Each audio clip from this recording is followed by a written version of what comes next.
অনেক ভাইরাল হওয়া একটা কন্টেন্টের একটু ডায়লগ শুনতে চাই। নাইম, তুই এখনো থামলি না, এখনো দুষ্টামি করতেছস। তিনজনের মধ্যে কে বেশি ভুল করে? তিনজনের মধ্যে ভুল বেশি আমার হয়। কোন কমেন্টটি আপনাকে খুবই নাড়া দিয়েছে, যে এমন কোন কমেন্ট আছে? আমার কারণে আমার হাজবেন্ড মারা গেছে। আজকে আপনার অনুষ্ঠানের মাধ্যমে কথাটা বলি, আমার 2 বাচ্চা অনেকটা ভেঙে পড়ছে। তবু কি ভুলে থাকা যাচ্ছে? এটা তো কখনোই সম্ভব না। এই সময়টা আর ওই সময়টার মধ্যে কিভাবে নিজেকে সামলাচ্ছেন? যার হারায় শুধু সেই বুঝে। যদি আপনাকে বলা হয় আপনার হাজবেন্ডের কাছে আপনি চিঠি লিখবেন এবং সেটা তার কাছে পৌঁছাবে, আপনি কিভাবে সেটা বর্ণনা করবেন? তাকে একটা কথাই বলতাম যে তাকে আমি অনেক মিস করি এবং তাকে অনেক ভালোবাসি।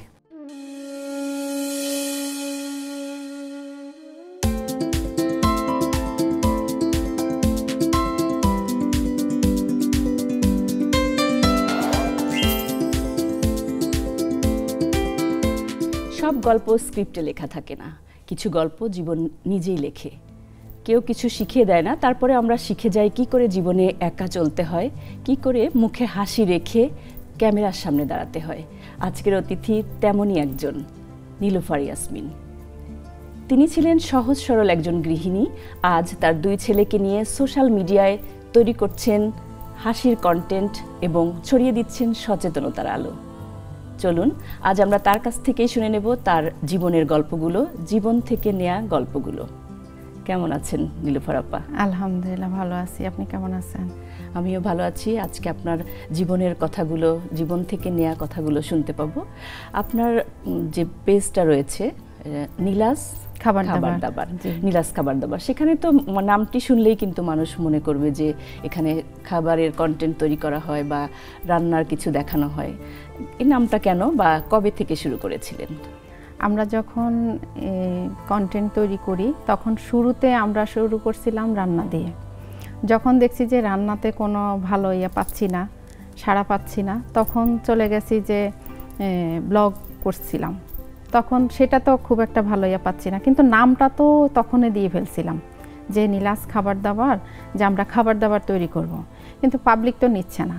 কিন্তু একটা জিনিস হচ্ছে কি, পাবলিক যেটা নেয় আমরা কিন্তু সেটাই করতে চেষ্টা করি। একটা জায়গা আসলে নীলুফার থেকে নীলা আসলে হচ্ছে কি, আমার নীলুফার ইয়াসমিন এটা হচ্ছে আমার স্কুল নাম, তারপরে বা একটা সার্টিফিকেটের নাম, কিন্তু এমনি হচ্ছে যে আমি নিকনেম হচ্ছে আমার নীলা, যেটা আমাকে সবাই বলে ডাকে আর কি। এই জন্য সবাই এমনি ওই ছোট নামটা দিয়েই ডাকে, কিন্তু আসলে আমি ওই যে নীলাস যাইয়া নীলাস লাগানো হয়েছে আর কি। যেহেতু অনেক কথায় আছে যে নীলা সবার সয় না, সেক্ষেত্রে আপনার মনে হচ্ছে বেশ সয়ে গেছে। এই বিষয়টা নিয়ে কি বলবেন? আমি মনে করি যে এটা আমার কাছে খুবই ভালো লাগার একটা নাম, আমার কাছে খুবই ভালো লাগছে বা ভালো লাগে, এবং কি সবাই আমাকে এই নামে চিনে। ছিলেন একজন সহজ সরল একজন গৃহিণী, কখনো ভেবেছেন যে এরকম করে ক্যামেরার সামনে এসে কন্টেন্ট? কখনো ভাবি নাই। এটা যে কিভাবে কি হয়েছে আমি নিজেও মানে মাঝে মাঝে অবাক হই। আসলে হয়েছে কি, আমি আসলেই সহজ সরল একজন গৃহিণী ছিলাম। তো যখন করোনা আসছিল, তো তখন তো অনেকের চাকরি যায় আসে, এরকম একটা অবস্থায় পড়ে গেছিল, আর ঘরবন্দি অনেক মানুষ হয়ে গেছে। তো কিছু একটা করি, এরকম একটা চিন্তা ভাবনা ছিল যে কিছু একটা করি, কি করা যায়। তখন যায় একটা পেজ খোলা হয়েছে, ইউটিউব চ্যানেল। প্রথমে আমি ইউটিউব চ্যানেলটাই খুলছিলাম, তো ওখানে মাশাআল্লাহ ভালো পাইছিলাম। পরে দেখলাম যে না, ফেসবুকেও ভালো চলতেছে, তা তখন যাই ফেসবুক আইডিটাও খুলি। এরপর থেকে যে আস্তে আস্তে করে কখন যে আমি এ পর্যন্ত চলে আসছি, আজকে আমার 8 লাখ প্লাস ফলো আমার নীলাস খাবার দাবারে, এবং কি আমার ইউটিউব চ্যানেলে আমার সিলভার প্লে বাটন আছে, আর খুব তাড়াতাড়ি মনে হয় 2 লাখ সাবস্ক্রাইব হবে। বাহ, অনেক অনেক অভিনন্দন আপনাকে। আমি দেখি যে ওখানে মানে যখন আপনার পেজটা আমি ফলো করছিলাম তখন দেখলাম যে আপনি 2 ছেলেকে নিয়ে কন্টেন্ট তৈরি করছেন। আপনার 2 ছেলে সম্পর্কে একটু জানতে চাইবো, এবং ওরা যখন আপনার মানে কো অ্যাক্টর এখন আপনার, তো ওরা কি রকম করে আপনাকে সহযোগিতা করে দুজনের অভিনয় নিয়ে, এই বিষয়গুলো একটু শুনি। আমার ছেলেদের কথা যদি বলতে হয়, এটা আমি সব সময় বলি, আজও বলতাছি, আমি মনে হয় আল্লাহর কাছে এমন কোনো পণ্য করছি যার কারণে আমার 2 ছেলে আমার সন্তান হিসাবে আল্লাহ আমাকে দিছে। আর ওদের কথা বলতে গেলে আমি ইমোশনাল হয়ে যাই। মানে আমার লাইফে মনে হচ্ছে যে মানে একটা গড গিফট থাকে না, এটা হচ্ছে আমার সন্তান। আমি আল্লাহর কাছে লাখ লাখ শুকরিয়া যে আমি এরকম 2টা সন্তান পাইছি, আর হচ্ছে যেন সারা জীবন এমনই থাকে সেজন্য। তো ওরা আমাকে যথেষ্ট পরিমাণ, আজকের যে আমাকে যারা চিনতেছে এটার পিছনে একমাত্র অবদান আমার 2 ছেলের। ওরা আমাকে মানে হাতে কলমে যেরকম গড়ায় এরকম গড়াইছে। অনেক সময় আমরা যেরকম মা হইছি আমরা কিন্তু সন্তানকে, হ্যাঁ মানে অনেক সময় আমরা আচ্ছা সন্তানকে মানে ইয়ে করি, গড়ে তুলি, কিন্তু ওরা ওরকম করে আমাকে গড়ে তুলতেছে, আজও করতেছে। এই যে আপনি দেখলেন এখানে বসছি, মা আপনাকে এইভাবে বসলে, এই শাড়িটা পরলে, একটা অনুষ্ঠানে গেলে কোথায় কি সাজ নিতে হবে, কোথায় কি করতে হবে, সব কিন্তু আমার বাচ্চাদের জন্য। আজকে আমি এখানে আসছি, অনেকে আমাকে বলে, আপনি হয়তো জানেন আমার হাজব্যান্ড মারা গেছে, অনেকে আমাকে বলে আমি পর্দার ভিতরে চলে যাই, কিন্তু এটা তো লাইফ না। আমার বাচ্চারা কতদিন হলো মারা গেছেন তিনি? 4 মাসের বেশি হয়েছে, 4 মাসের বেশি হয়েছে আমার হাজব্যান্ড মারা গেছে। তো আমি জানি যে আমার বাচ্চাদের জন্য আমাকে বেঁচে থাকতে হবে। আমি অনেকটা ভেঙে পড়ছি, আবার আমি নিজেকে যে সামলায় উঠাইতেছি এটা একমাত্র আমার বাচ্চাদের জন্য। কারণ আমার যদি এখন কিছু হয় আমার বাচ্চাদের জন্য আর কেউ রইল না বা থাকবে না। কিন্তু একটা মা হিসেবে তো আমি সেটা চাই না। আমি তো চাই যে আমার বাচ্চারা স্ট্রং হোক, আমার বাচ্চারা মানুষ হোক, আমার বাচ্চারা কিছু একটা করুক। কিন্তু একটা বাচ্চার জন্য বাবা যতটা ইম্পর্টেন্ট থাকে, সবচেয়ে বেশি ইম্পর্টেন্ট থাকে তার মা। অনুষ্ঠান শুরুর আগে আপনার 2 ছেলের সঙ্গে কথা হচ্ছিল, ওদের মুখে আমি জানলাম যে ওরা বলছিল যে আপনি ওদের বাবা, আপনি ওদের মা, ওইভাবে করে ওদেরকে গড়ে তুলছে। আসলে হয়েছে কি, আমার হাজব্যান্ড তো বাইরে থাকতো সব সময়, মানে ওদের জন্মের পরে ওর বাবা বিদেশে চলে যায়। তারপরে যাওয়ার পর থেকে ওরা অনেক ছোট ছোট ছিল, তখন থেকে আমি ওদেরকে সামলাই। তো ওই থেকে ওদের স্কুল কলেজ, আপনার লেখাপড়া থেকে এই চিকিৎসা থেকে যেখানে যত কিছু সব কিছু আমিই করছি। হ্যাঁ, ওর বাবা টাকা দিত, ঠিক আছে, কিন্তু একজন প্রবাসীর স্ত্রী হিসাবে এটা যারা প্রবাসীর স্ত্রী বা যারা প্রবাস থাকে তারা শুধু বুঝবে যে ওনারা টাকা দিচ্ছে, ঠিক আছে, কিন্তু ওনাদের বাচ্চারা কিভাবে মানুষ হচ্ছে এটা একমাত্র একটা মায়ে করে। তা আমিও সেরকমই ওদের স্কুলে বাবার জায়গাও আমি গেছি, মায়ের জায়গা আমি গেছি। বাইরে যদি ওদেরকে নিয়ে চিকিৎসার জন্য গেছি বা স্কুলে গেছি, বাসায় এসে আবার রান্না করছি। তো এই জন্য 2টা জিনিসে আমি সামলাইছি ওদের, মাও হয়েছি বাবাও হয়েছি। বাজার ঘাট থেকে শুরু করে সমস্ত হ্যাঁ, কিছু, বাজার ঘাট থেকে যা এভরিথিং। একটা আপনি চিন্তা করেন, আপনি যখন বাজার ঘাট সব আপনার ভাইয়া করে দেয়, হ্যাঁ আপনার হাজব্যান্ড করে দেয়, আপনি যাই রান্না করেন, কিন্তু আমার বাজারটাও আমি করতেছি, রান্নাও আমি করতেছি, বাচ্চাদের খাওয়াচ্ছি, ঘুম পাড়াচ্ছি, সব কিছু আমারই করতে হচ্ছে। এই জন্য ওদের বাবাও আমি, মাও আমি। আর আমার কিছু হইলে ওরা সহ্য করে না, যেমন আমি ওদের কিছু হইলে সহ্য করি না, আমার কিছু হইলে ওরা সহ্য করে না। এই যে 4 মাস হলো ভাই আর নাই এখন, তো এই সময়টা আর ওই সময়টার মধ্যে কিভাবে নিজেকে সামলাচ্ছেন? কষ্ট হচ্ছে, যথেষ্ট কষ্ট হচ্ছে। এটা তো পাবলিক দেখে না, এটা তো কেউ দেখবে না, আপনিও বুঝবেন না সাপোজ। কারণ মানে সেই জায়গাটায় না থেকে, ভুক্তভোগী না হলে আসলে কেউ বুঝবে না, আমিও বুঝতাম না। আমিও এই জায়গায় যদি আমি না পড়তাম, আমিও অন্যটা বুঝতাম না। কারণ যার হারায় শুধু সেই বুঝে, অন্য কেউ বোঝে না। সবাই দূর থেকে একটা কথা বলে দিতে পারে, আসলে কেউ কারো পাশে এসে দাঁড়ায় না। আপনি দেখেন, আজকে আমার হাজব্যান্ড যখন ছিল, আমি কখনো কারোর কাছ থেকে ইনশাআল্লাহ কখনোই মানে কোনো সাহায্য চাই নাই, নিও নাই। আল্লাহ যেন আমাকে এইভাবে রাখে, যেন না নিতে হয়। আমি চাচ্ছি আমার মাধ্যমে আমার বাচ্চারা বড় হয়ে যাক, ওদের একটা কিছু হোক। তো যখন আমার হাজব্যান্ড ছিল তখন তো আমি কারোর কাছে হাত পাতি নাই। এখন যে আমার হাজব্যান্ড নাই, তখনও তো কেউ নিজে থেকে এসে বলে না যে আপনার কি লাগবে বা কি করতেছেন বা কিভাবে চলতেছেন, ওটা আমাকে সামলাতে হচ্ছে। দুদিন খবর নেয়, হ্যাঁ 2 দিন খবর নেয়, কিন্তু আপনি দেখেন আমার তো খবর নিলে হয় না। দিন শেষে, মাস শেষে তো আমার ভাড়া গুনতে হয়, মাস শেষে আমার খাবারের ইয়ে করতে হয়। আমি আজ পর্যন্ত এই যে 4 মাস হয়েছে, আমি তো আমার বাচ্চাদের লেখাপড়া বন্ধ করি নাই, আমি আমার বাচ্চাদের লেখাপড়া চালু করে রাখছি। তো আপনার 2 ছেলে কোথায় লেখাপড়া করে? আমার 2 ছেলে তেজগাঁও কলেজে পড়ে, ওরা 2জনই লেখাপড়া করে। আমি বলছি যে আমি যতদিন আছি ইনশাআল্লাহ আমি লেখাপড়া চালিয়ে যাব। ওরা যেন এটা ফিল করতে না পারে যে আমার বাবা মরে গেছে, বাবা মরে যাওয়ার সাথে সাথে আমাদের লেখাপড়া বন্ধ হয়ে গেছে, ওটা যেন না হয়। ওরা যেন এটা ভাবে যে আমার মা আমাদের গড়ে তুলছে। একটা মা কি না পারে সেটা মা যে না হয়েছে সে বুঝবে না। সেটা অনেক সময় তো বলাই হয় যে বাবা না থেকেও যদি মা থাকে, কিন্তু সেই অভাবটা মা আগলে রাখে। হ্যাঁ, মুরগি যেমন তার ছানাকে আগলে রাখে, আগলে রাখে। আমার ব্যাপারে সেরকমই হয়েছে। এতদিন হয়তো বা আমি ভাগ করছি যে ওর বাবা কিছু করতেছে, টাকা পয়সা পাঠাচ্ছে, আমি অন্যদিকে। এখন তো সব কিছু আমার মধ্যে চলে আসছে, এখন তো সব কিছু আমি করতে হচ্ছে।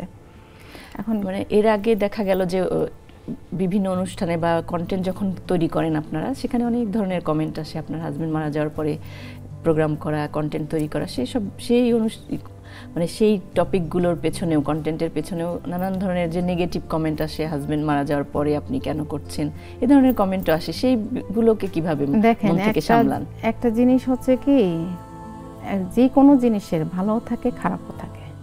এখন যার কাছে মনে হচ্ছে খারাপ তার কাছে খারাপ, আর যার কাছে ভালো আপনার আপনার উপরে মেনটেন করে যে আপনার উপরেই একটা জিনিসের আসে যে আপনি যদি ভালো হন জগৎ ভালো, কথায় আছে না?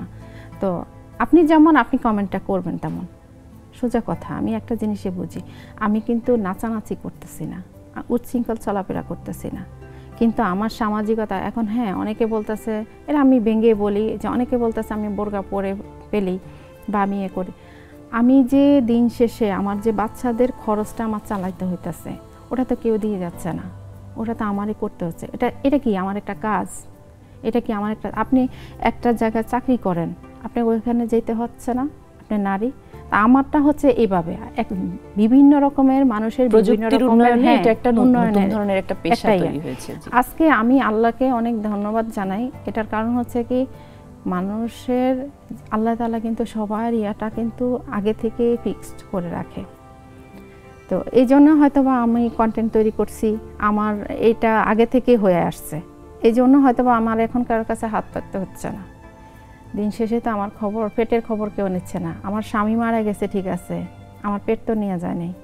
তো ওই সময় আসলে নিজেকে সামলানোর যে ব্যাপারটা থাকে, আপনি নিজেকে গুছিয়ে নাও। আপনার ছেলেরা দুজন বলছিল যে মাকে তারা বেশি বেশি করে কাজে যুক্ত রাখতে চায় যেন আপনি ভুলে থাকতে পারেন। তবু কি ভুলে থাকা যাচ্ছে? এটা তো কখনোই সম্ভব না। একটা মানুষের জীবন থেকে আপনি যদি একটা মুরগিও পালেন, ওই মুরগিটাও যদি কিছু হয় আপনি কিন্তু সেটা সহ্য করতে পারবেন। আর উনি তো একজন মানুষ ছিল, তার মধ্যে আমার হাজব্যান্ড। আর আমার হাজব্যান্ড এতটা অমায়িক ছিল, আমি আসলে ওনার ব্যক্তিত্বটা উঠাই ধরতে পারি নাই, যার আগেই উনি দুনিয়া ছেড়ে চলে গেছে। আর উনি তো বাইরে ছিল, যার কারণে ওনাকে আমরা ভিডিওতে খুব একটা দেখাইতে পারি নাই। যখন উনি চলে গেছে আমি এতটা ভেঙে পড়ছি, যেটা আমি এখন আপনাকে বলে বোঝাতে পারবো না। এমনটা হয়েছে যে আমি ডিপ্রেশনে গেছি। আমি ডাক্তার দেখানোর পরে ডাক্তার আমাকে শুধু বুঝেছে যে আপনি যে অবস্থাটা করতেছেন, উনি আমাকে দেখে বলতেছে যে আমি ওষুধ দিব, ঠিক আছে, কিন্তু ওষুধে কোনো কাজ আসবে না, আসবে আপনার নিজের থেকে। আর আপনি যে প্রত্যেকটা মানুষে, ওই যে বললাম না যে ভালো আছে খারাপও আছে, যারা আমার সাথে দেখা হয়, যারা আমাকে ব্যক্তিগতভাবে চিনে জানে, ওনারা তো আমাকে কন্টিনিউ বোঝাচ্ছে যে আমি কিভাবে ঘুরে দাঁড়াবো, কিভাবে উঠে দাঁড়াবো বাচ্চাদের জন্য। আর এই জন্য আমার বাচ্চারা, ওই যে বললাম না, আমি যতটুকু ওদেরকে আগলে রাখছি, ওরা আমাকে আগলে রাখতেছে। আর ওরা এই জন্য আমাকে কাজে ব্যস্ত নিচ্ছে। এই যে আজকের আপনার এই অনুষ্ঠানে আসা, এটার মধ্যে যে ওরা বলতেছে মা যান, আপনি একটু গল্প করেন, আপনি একটু ভালো থাকবেন, কিন্তু ওদের এই সময়টাই আপনি ভুলে থাকতে পারবেন। হ্যাঁ, অন্তত এতটুকু সময়ের মধ্যে তো আমি তো এই ব্যথাটা আমি ভুলে থাকতে চেষ্টা করি, কিন্তু এই ব্যথাটা তো আমার মধ্যে থেকে কখনোই মনে হয় যাবে না, কারণ আজ পর্যন্ত কমে নাই। যাবে কিনা সেটা তো সন্দেহজনক, আমি জানি না যাবে কিনা, কিন্তু ভুলে থাকতে তো চেষ্টা করা যায়। যেমন কাজে থাকবো তখন যা হয়তো একটু ভুলতে চেষ্টা করি, বা একটু মানে সান্ত্বনা পাই যে কাজের মধ্যে ব্যস্ত আছি। এই যে করছেন, যে কন্টেন্ট করছেন, তারপরেও চালিয়ে যাচ্ছেন, সেক্ষেত্রে শ্বশুরবাড়ি থেকে কোনো ধরনের চাপ বা নিষেধ করা এরকম কোনো কিছু আছে? না, এরকম কিছুই আসে নাই। সত্যি কথা বলতে আমার শ্বশুরবাড়ির সবাই আমাকে অনেক যথেষ্ট সাপোর্ট করে এবং কি যথেষ্ট ভালোবাসে, কারণ আমি যখন আমার বাচ্চাদের নিয়ে বা আমার শ্বশুরবাড়ির আত্মীয় স্বজন যারা আছে সবাই আমাকে যথেষ্ট ভালোবাসে, সবাই আমার খোঁজ খবর নেয়, সবাই আমার হ্যাঁ কিছু কিছু তো থাকেই, একটু অন্যরকম ব্যতিক্রম থাকে। এখন সবার কথা বললে তো হয় না, খোঁচা দিয়ে কথা বলে কিছু কিছু, এখন আমি ওগুলোকে ধরি না। আমার মনে হয় সমাজে ভালো মানুষই বেশি থাকে। হ্যাঁ, তা আমি খারাপটা কেন ফলো করব? আমি ভালোটাই করি। আমার ভালো থাকার জন্য যদি আমাকে 10টা লোকে যদি ভালো কথা বলে বা সাপোর্ট করে, আমি একজনের কথায় তো ভেঙে পড়বো না, এটা তো হয় না। তা আমি ভালো সাপোর্টটাই বেশি পাইছি। সেক্ষেত্রে 2 ছেলে ওরা নিজেদেরকে কিভাবে সামলে নিয়েছে বা আপনি কিভাবে ওদেরকে সাপোর্ট দিচ্ছেন? আমি একটা জিনিস বুঝতে পারছি, আজকে আপনার অনুষ্ঠানের মাধ্যমে কথাটা বলি, আমার 2 বাচ্চা অনেকটা ভেঙে পড়ছে, কিন্তু ওরা আমাকে বুঝতে দেয় না। আমি মাঝে মাঝে যখন কান্না করি বা একটু অসুস্থ হই, তখন আমি বুঝি যে ওরা কি পরিমাণ যে ওরা মানে হতাশা হয়। এখন আমি তখন চিন্তা করি যে আমি যতটুকু অসুস্থ হচ্ছি ওরা তো আমার থেকে বেশি হচ্ছে আমার জন্য।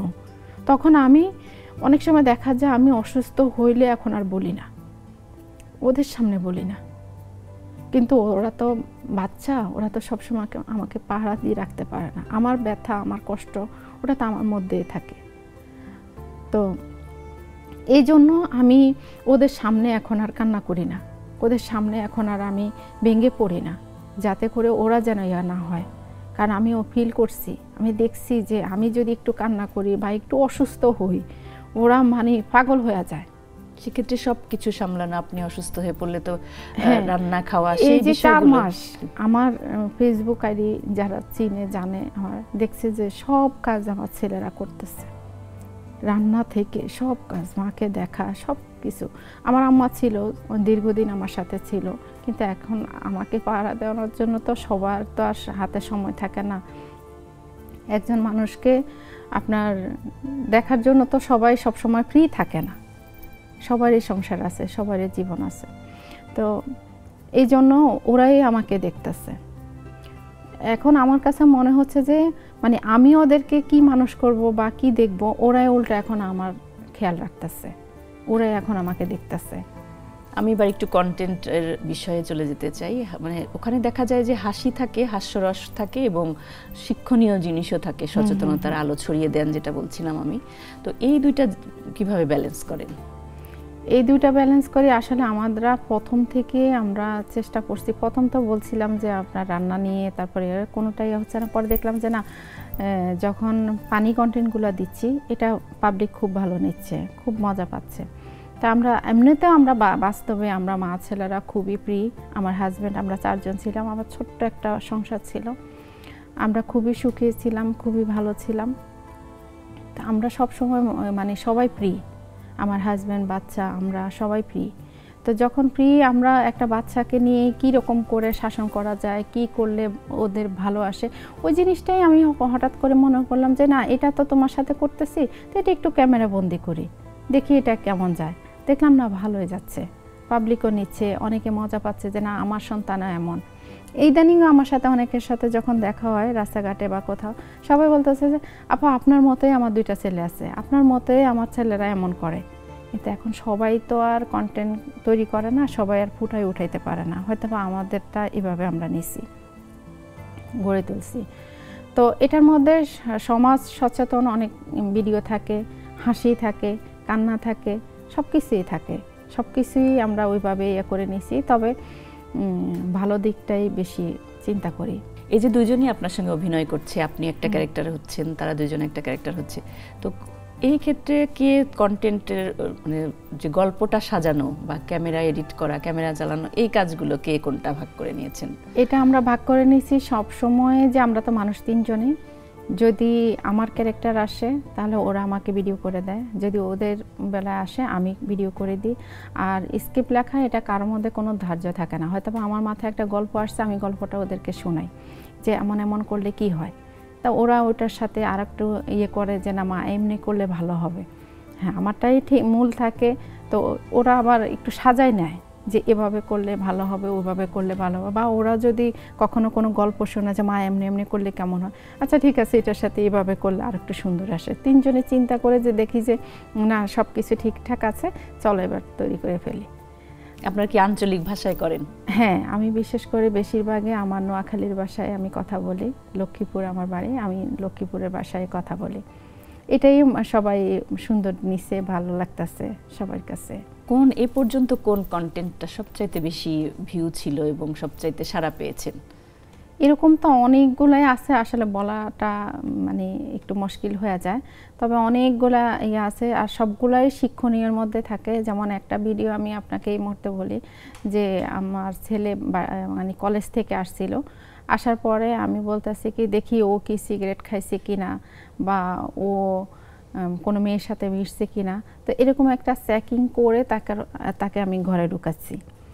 তো এই ভিডিওটা ছাড়ার পরে দেখলাম হঠাৎ করে মানে এতটা ভাইরাল হয়েছে বলার বাহিরে। এখন অনেকেই বলতেছে না ঠিক আছে, এরকম একটা মায়ের প্রয়োজন বা এরকম একটা মা হওয়া উচিত যে বাচ্চা বাইরে গেছে ও কি ঠিক মতো আসতেছে কিনা, নেক্সট টাইম ও আবার চেষ্টা করবে যে না আমার মা তো আমাকে চেক করে, তাহলে আর এমন কিছু করা যাবে না। অনেক অনেক ভিডিও আছে আপনার 12-15 মিলিয়ন। মানে আপনার এটা দেখে অন্যরাও সচেতন হবে যে এরকম তো করতে পারে মারা, তাহলে করা যাবে। হ্যাঁ হ্যাঁ হ্যাঁ। তা আমরা আবার আপনার কমেন্টগুলো বেশি ইম্পর্টেন্ট করি। যেমন অনেকে আপনি যদি কমেন্ট লেখেন 10টা কমেন্টে যদি ভালো থাকে অবশ্যই এটা ভালো, আর যদি 2-1টা তো থাকবেই নেগেটিভ চিন্তা ভাবনা, ওটা থাকবে, ওটা নিয়ে ইয়ে করি না। তবে ভালো দিকটা আমরা চিন্তা করি, এটা এই কন্টেন্টটা কি ভালো নিছে না খারাপের দিকে নিছে, তখন যা চিন্তা করি না এটা তো ভালোর দিকে গেছে। ভালো না লাগলে তো কেউ শেয়ার করতেছে না, ভালো না লাগলে হ্যাঁ তো ভিউ হচ্ছে না, ভালো না লাগলে তো কেউ লাভ রেট দিচ্ছে না। তো ওটার উপর চিন্তা করে পরেরটা চিন্তা করি যে এটার মতো আরেকটা কি করা যায় বা এটার বিকল্পে কি করা যায়। আপনি চিন্তা করে দেখেন, আমি যখন আপনার বাচ্চাকে একটা চকলেট দিব, আপনারও কিন্তু আশা থাকবে আমার বাচ্চাকে উনি একটা চকলেট দিব বা এরকম। তো আমি যে সেদিন যে কন্টেন্টটা দিলাম পারস্পরিক লেনদেন, যেটা আমি দিলে উনিও দিবে, তো সেটা হচ্ছে সেদিন একটা কন্টেন্ট বানাইছিলাম যে উনি মানে নাইমের পরীক্ষা। তা আমি বলছি কি বাবা শুনো, তুমি সবার চাচি জেঠি যারা আছে সবাইকে সালাম করবা, যে সবার বাচ্চাকে আমি সালামি দিছি, তুমিও সবার থেকে নিবা। তো এটা যদিও অনেকে মানে প্রকাশ করে না, মনে মনে কিন্তু এরকম একটা ইয়ে থাকে। গিফট পাইতে কার না ভালো লাগে, সবাই ভালো লাগে। আগে যেমন সালাম করে আসতো, এখন কিন্তু সবাই ফোন করে আর কি দোয়া চায়। এখন ডিজিটাল যুগ হয়ে গেছে, সবকিছু একটু আধুনিক হয়ে গেছে, এই জন্যই।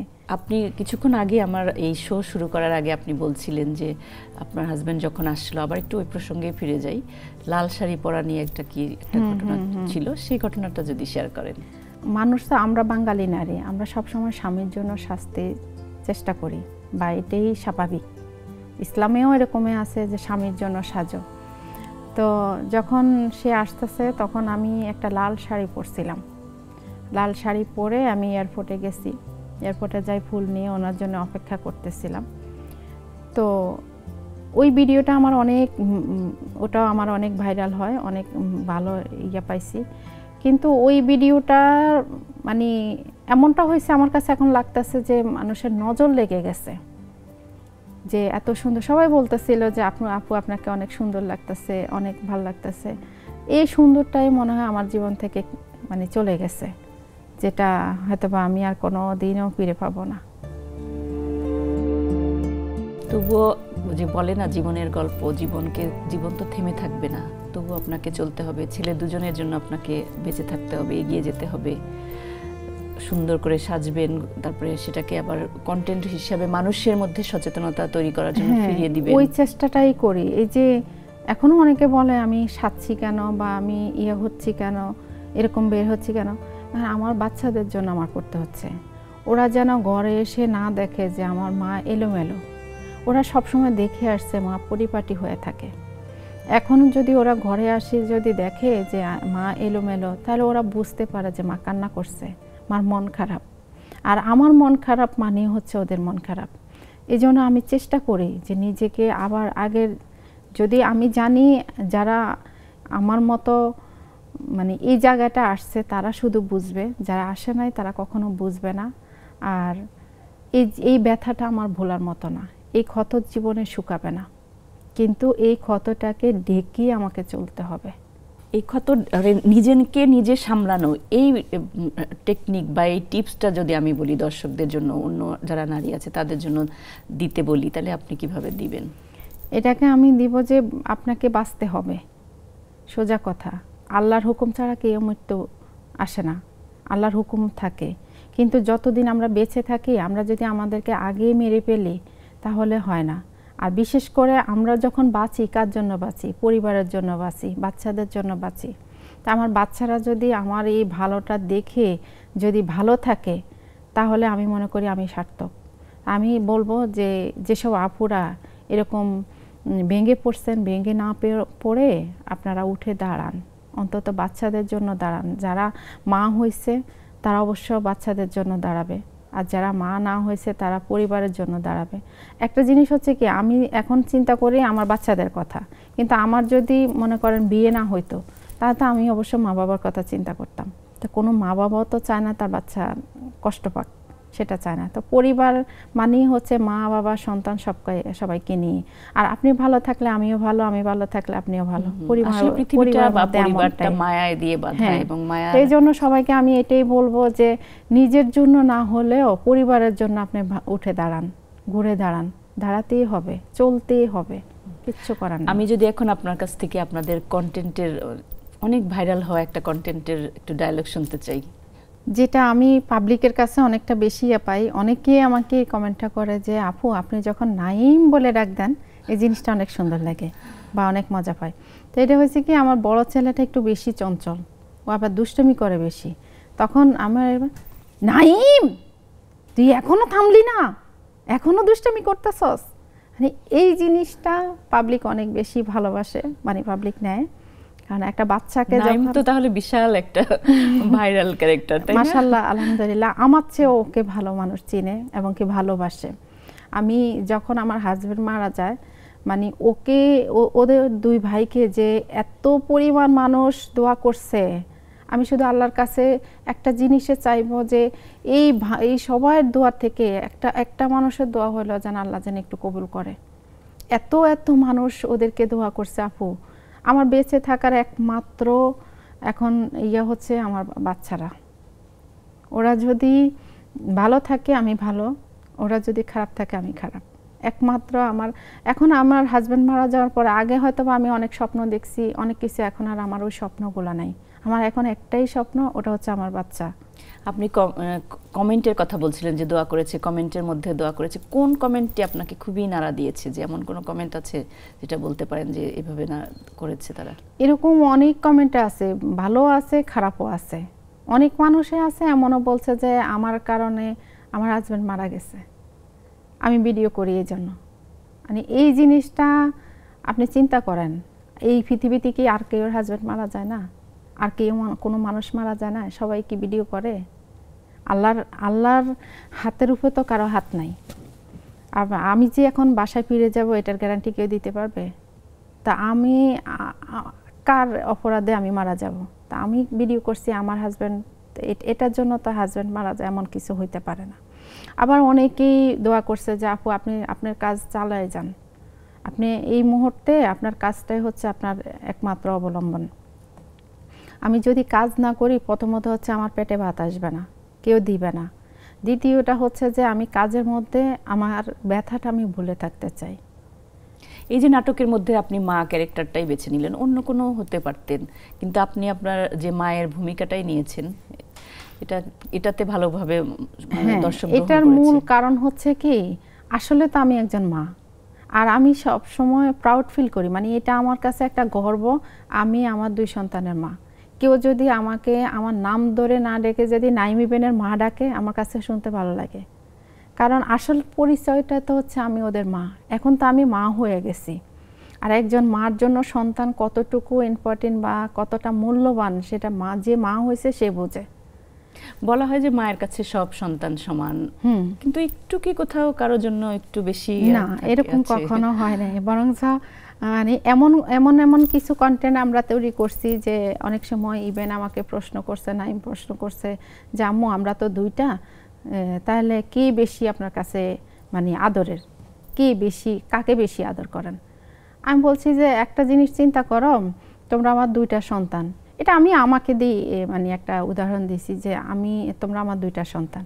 তো একটা মানুষের 2টা চোখ থাকে, 2টা হাত থাকে, মনে করো আমার 2টা চোখ, এখন এক চোখ বন্ধ করলে তার এক চোখ ভালো করে দেখা যায় না। তো সেম এরকমই আমার 2টা সন্তান তো আমার 2 চোখের মতোই।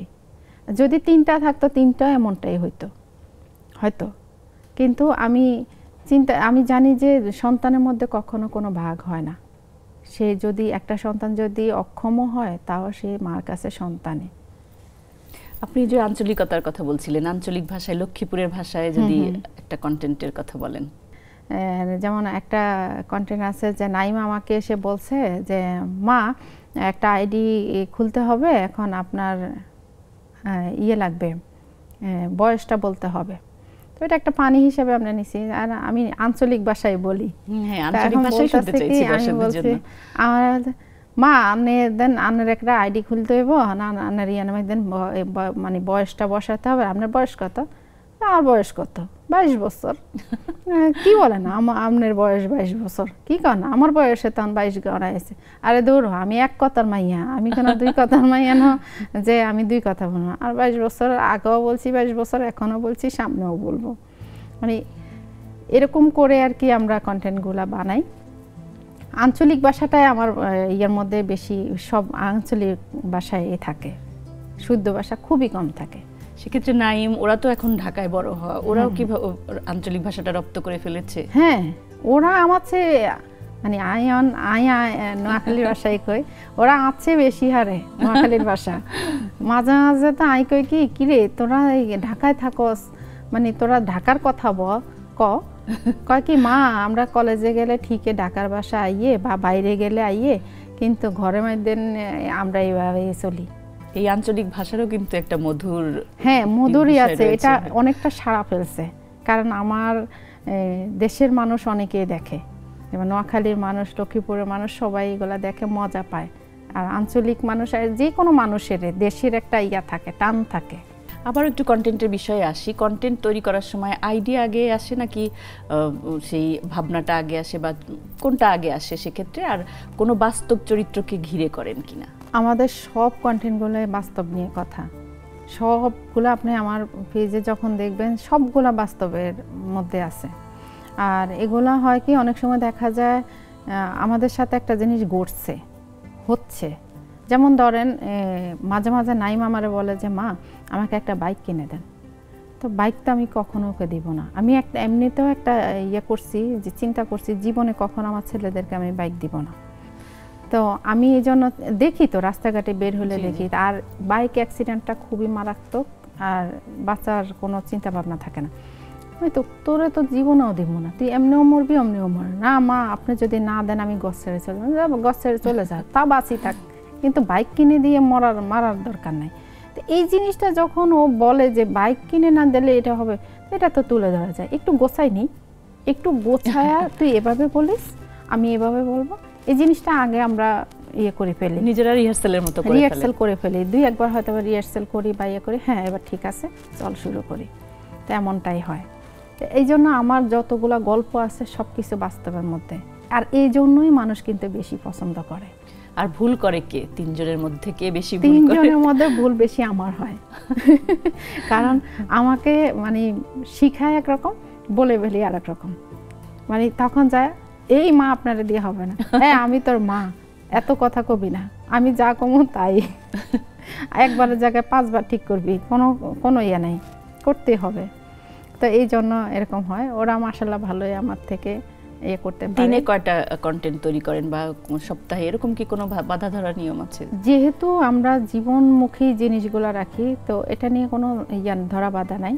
দেখা যায় যেটা একটা জিনিস গল্প ভালো লাগছে ওটাকে তুলে ধরি আমরা। আবার মানে কোনো গল্প নাই, একদিন বাদও যায়, সমস্যা নেই। এরকম হয় যে প্রত্যেক দিন দিতে হবে এমন না, তবে যেটা দিব সেটা যেন ভালো একটা গল্প হয়, ওটাই চেষ্টা করি। এই জন্য দিনে যে 2টা করতে হবে 3টা করতে হবে সেটা না, মনে চাইছে একটাই দিছি। সোশ্যাল মিডিয়ায় যারা আসতে চান, কন্টেন্ট তৈরি করতে চান, কিন্তু এখনও তারা শুরু করতে পারেননি, শূন্যেই বসে আছেন, তাদের জন্য কি পরামর্শ থাকবে? শুরু করতে হবে, শুরু করলে অবশ্যই একদিন সাকসেস আছে।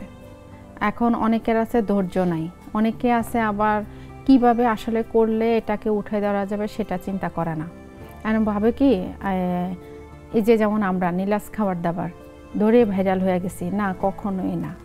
আমরা অনেক কষ্ট করছি, অনেক ভিডিও আমাদেরও উঠে নাই, নিরাশ হয়েছি, দুঃখ লাগছে, এমনও হয়েছে যে কান্না করছি যে ভিডিও ছাড়লাম, এত কষ্ট করে ভিডিও উঠলো না, কিন্তু ছাড়ি নাই, হাল ছাড়ি নাই, করে গেছি। একসময় ইনশাল্লাহ আল্লাহ করছে, উঠাইছে।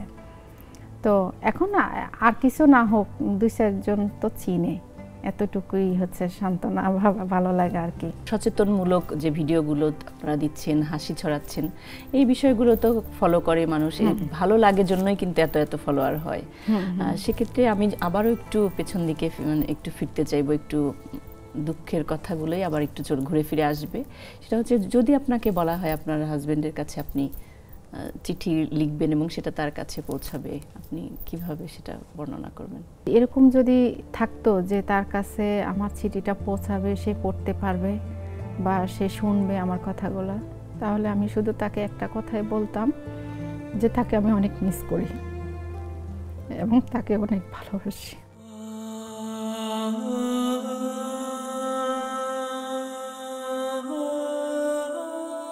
যদি এমন হইতো ফিরে আনার কোনো থাকতো, অপশন থাকতো, আমি বলতাম ফিরে এসো। প্রতি রাত্রে আমি শোয়ার সময় আমি শুধু একটা জিনিসে মাথায় আসতো, যে এমনটা যেন হয়েছে যে আমি স্বপ্ন দেখছিলাম, আমার ঘুম ভাঙলে আমি ওটা দেখতে পাবো।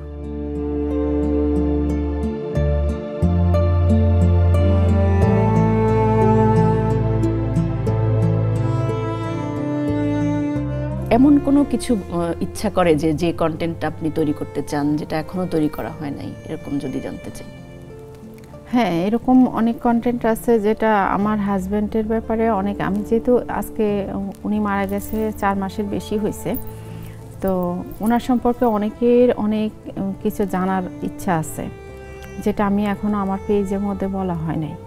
তো এরকম কিছু জিনিস আমি মাথায় রাখছি যে আমি আমার পাবলিকের আমার দর্শকদের আমি জানাবো। তো ওগুলো আমি চেষ্টা করব যে সুন্দর করে উঠাই দেওয়ার জন্য। আর এ পর্যন্ত আমি 4.5 মাস হয়ে গেছে, এ পর্যন্ত আমি এখনও কোনো ভিডিওতে এখন আর ভয়েস দিই নাই। আগে যেগুলো দিছি সেগুলো আমি দিছি। আমার হাজব্যান্ড মারা যাওয়ার পর থেকে আমার ছেলে এগুলাকে এখন বেশি করে। তো ও তো বাচ্চা মানুষ, হয়তো বা সব কিছু গোছায় বলতে পারে না, সব কিছু বুঝাইতে পারে না।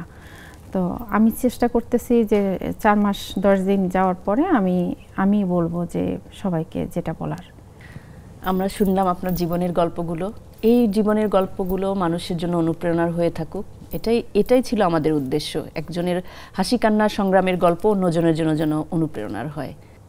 অনেক ধন্যবাদ আপনাকে। আপনার জীবনের এই কঠিনতম এই যে হাসি কান্না যে কন্টেন্টগুলো আপনারা তৈরি করেন, সচেতন তৈরি করেন, মানুষের মাঝে হাসি ছড়িয়ে দেন, এটা অন্যের জন্য অনুপ্রেরণা হোক, এটাই প্রত্যাশা থাকবে আপনাদের জন্য এবং রিনাস খাবার দাবার পেজের জন্য, আপনার 2 ছেলের জন্য অনেক শুভকামনা। আপনাকে অনেক ধন্যবাদ। আমাদের এই জীবনটা কিন্তু রঙ্গমঞ্চ, সেখানে কেউ হাসে, কেউ কাঁদে, আর এই কান্না, এই শোককে যিনি শক্তিতে রূপান্তরিত করেছেন নীলুফার ইয়াসমিন, তার গল্পগুলো আপনারা নিশ্চয়ই শুনে কিছুটা হলেও উপকৃত হবেন, আপনাদের জীবনে অনুপ্রেরণা যোগাবে, এগিয়ে যাওয়ার সাহস যোগাবে, এটাই আমাদের উদ্দেশ্য ছিল। জীবন থেকে নেয়ার আজকের পর্ব থেকে বিদায় নিচ্ছি। আগামী পর্বে ভিন্ন কোনো গল্প নিয়ে আমরা চলে আসব। ভালো থাকুন সকলে, আমাদের সাথেই থাকুন।